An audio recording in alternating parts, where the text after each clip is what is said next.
జై శ్రీమన్నారాయణ జై శ్రీమన్నారాయణ జై జై శ్రీమన్నారాయణ జై జై శ్రీమన్నారాయణ జై జై జై శ్రీమన్నారాయణ జై జై జై శ్రీమన్నారాయణ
నమస్తే పంతులు గారు.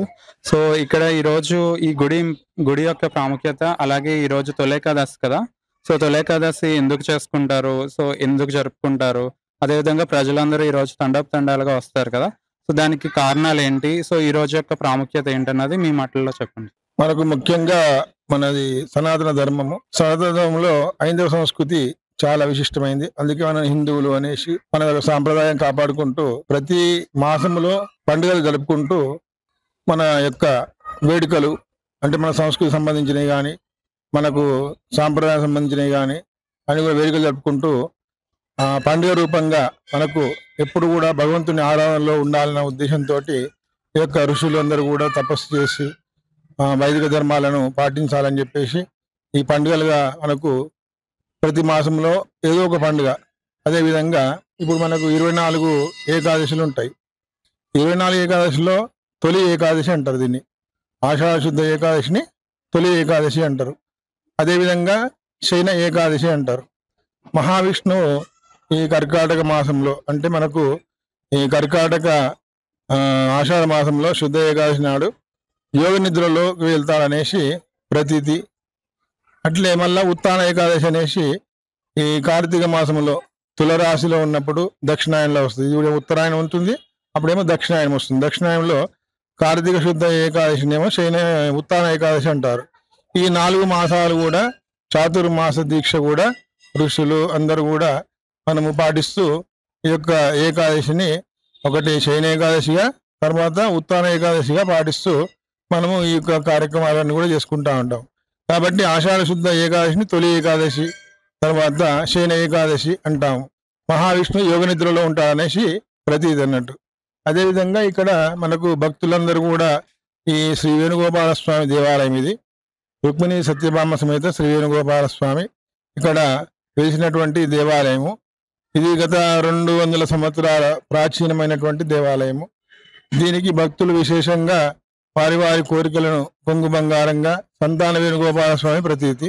ఇక్కడ సంతానము లేని వారు వచ్చి అక్కడ తాబేలు కూర్మం ఉంటుంది, ఆ కూర్మం దగ్గర వాళ్ళు స్నానం చేసేసి అక్కడ పట్టినట్లయితే వాళ్ళకు సంతానము తప్పకుండా జరుగుతుందనేసి ఆ స్వామివారే ప్రత్యక్షంగా వచ్చి చెప్పి వెళ్ళడము జరుగుతుండే. అదేవిధంగా సంతాన వేణుగోపాల స్వామి ప్రతీతిగా ఉన్నది. ఇక్కడ క్షేత్రపాలకుడు ఆంజనేయ స్వామి. తర్వాత ఇక్కడ మనకు మండపాలు కూడా ఉన్నాయి. ఎదురుకోళ్ళ మండపాలు అనేది ప్రతి మాఘమాసంలో పౌర్ణమి నాడు తిరుకల్యాణోత్సవం జరుపుతూ ఉంటాము. అదేవిధంగా ప్రతి ఒక్క ఏ పండుగ అయినా కూడా ఇక్కడ విశేషంగా మళ్ళీ మనకు అందరూ కూడా భక్తులు చాలా మంది వచ్చి దర్శనం చేసుకొని మనకు వెళ్తుంటారు. ప్రతి పండుగను కూడా ఉత్సాహంగా శ్రీరామ కానీ, ఆంజనేయ జయంతి కానీ, గోకులాష్టం కానీ, తర్వాత బ్రహ్మోత్సవాలు కానీ, అమ్మవారి యొక్క పండుగలు కానీ, దసరా నవరాత్రులు కానీ అన్నీ కూడా విశేషంగా చాలా భక్త కోటి వచ్చి ఇక్కడ విశేషంగా దర్శించుకొని వెళ్తూ ఉంటారు.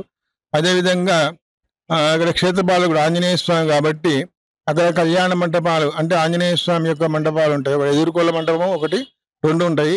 తర్వాత రథ మంటపం అని ఉంటుంది. ఇక్కడ రథోత్సవం బాగా విశేషంగా దశావతారాలను కూడా అలంకారం చేసేసి దానికి సంబంధించిన వాహనాలు ఉంటాయి కదా, వాహనాలు హనుమద్వాహనము, శేషవాహనము, గరుడ వాహనము, అశ్వవాహనము, తర్వాత అలా ఆదిశేష వాహనము, ఇలాంటి వాహనాలతోటి ప్రతి మొక్కుబడిగా అందరూ కూడా సేవలు చేస్తూ ఉంటారు అన్నట్టు. అలంకార సేవలు అంటారు దీనికి. ప్రతి వాళ్ళు కోరికలను బట్టి వాళ్ళు నెరవేరంగానే వచ్చి బలాని యొక్క సేవ చేద్దాం అనేసి వచ్చి సేవ చేసుకుంటూ ఉంటారు. ప్రతి శనివారం కానీ లేకపోతే సోమవారం కానీ ఇక్కడ సేవా కార్యక్రమం జరుపుతూ ఉంటాం అన్నట్టు. అంటే ఊరేగింపు ఉంటుంది ఇక్కడ. ఈ మండపాల ద్వారా ఊరేగింపు ఉంటుంది. ఎదుర్కోల మండపం నుంచి రథమంటపం వరకు. అక్కడి నుంచి ఆ విధంగా ఈ పురువీధి అంటాం అన్నట్టు దీన్ని. ముందర అక్కడ సేవలు జరుగుతూ ఉంటాయి అన్నట్టు. అదేవిధంగా ఇక్కడ శ్రీ వైష్ణవ క్షేత్రం కాకుండా ఇక్కడ శివాలయం కూడా ఉంది, రామలింగేశ్వర స్వామి దేవాలయము. ఆ శివ వైష్ణవ క్షేత్రంగా ఇది చాలా విశేషంగా అభివృద్ధి చెందుతూ ఉంటుంది. కొద్దిగా ఇప్పుడు ధర్మకర్తలు కానీ కమిటీ కానీ అందరూ కూడా ఉత్సాహంతో భక్తులందరూ విశేషంగా వచ్చేసి ఈ యొక్క కార్యక్రమాలన్నీ కూడా ప్రతి పండుగను కూడా విశేషంగా జరుపుకుంటూ ఉంటారు.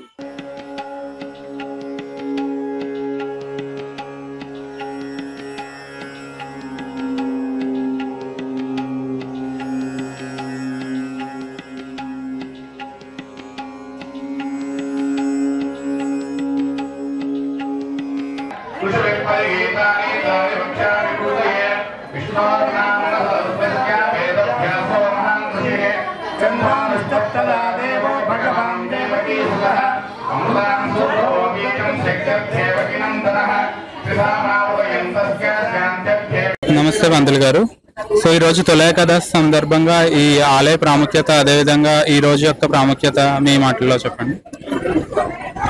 కాశ్యపాన్వయ సంచాతం నారాయణ పదాశ్రితం శ్రీమన్నారాయణం వందే యతీశ్వర శ్రియాజుషం. మా పద్మానగర్ ఫేస్ 1 కళ్యాణ తిరుపతి దేవస్థానం. మా మూల విరాట్టు చాలా పెద్ద స్వామి. మనకి ఎందుకంటే ఇంత పెద్ద మూల విరాట్లు ఉభయ దేవేరులతో కూడినటువంటి ఉత్సవ విగ్రహం ఆ యొక్క పెరుమాళ్ళు ఎక్కడా కూడా మీకు దర్శనం కాదు.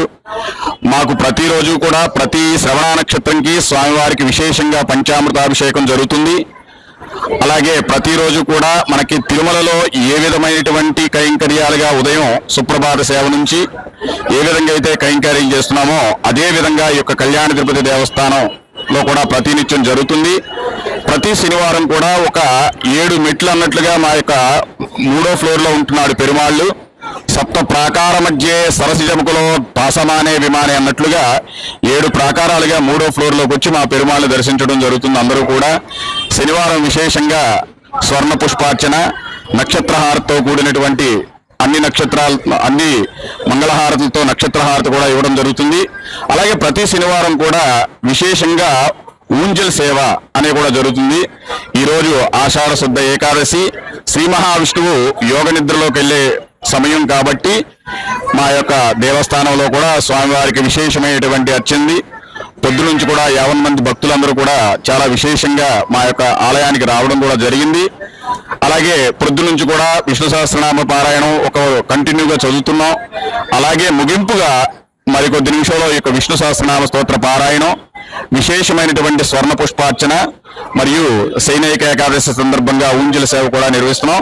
ఒక్కసారి మా పెరుమాళ్ళు చూడండి. ఇంత పెద్ద పెరుమాళ్ళు, పెరియ పెరుమాళ్ళని శ్రీరంగంలో రంగనాథుడు ఏ విధంగా అంటారో మా యొక్క పెరుమాళ్ళు ఉభయ దేవేరులతో కూడినటువంటి పెరుమాళ్ళు. అందరికీ కూడా విశేషమైనటువంటి మనోభీష్టాలుగా ఇస్తున్నారు. అలాగే కొంత బ్రహ్మోత్సవాల్లో కూడా ఇక్కడ కొట్టినటువంటి గరుడ ప్రసాదం వల్ల ప్రతి ఒక్క గరుడ ప్రసాదాన్ని స్వీకరించినటువంటి వారికి అందరికీ కూడా విశేషమైనటువంటి ఫలితాలు ఉన్నట్లుగా ఆలయం వారి వద్దకు తెలియజేయడం జరిగింది ప్రతి ఒక్కరూ. కాబట్టి విశేషమైనటువంటి యొక్క పెరుమాళ్ళని ప్రతి ఒక్కరూ కూడా దర్శించుకుని స్వామి యొక్క కృపా కటాక్షాలు ఎల్లవేళలా కూడా ఆ యొక్క భూనీలా సమేత కళ్యాణ వెంకటేశ్వర స్వామి యొక్క అనుగ్రహం ప్రతి ఒక్కరికి కూడా ఉండాలని ప్రార్థిస్తుంది.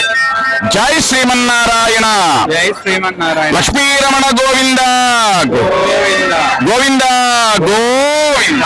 జై శ్రీమన్నారాయణ, జై శ్రీమన్నారాయణ. జై జై శ్రీమన్నారాయణ, జై జై శ్రీమన్నారాయణ. జై జై జై శ్రీమన్నారాయణ. జై జై జై శ్రీమన్నారాయణ.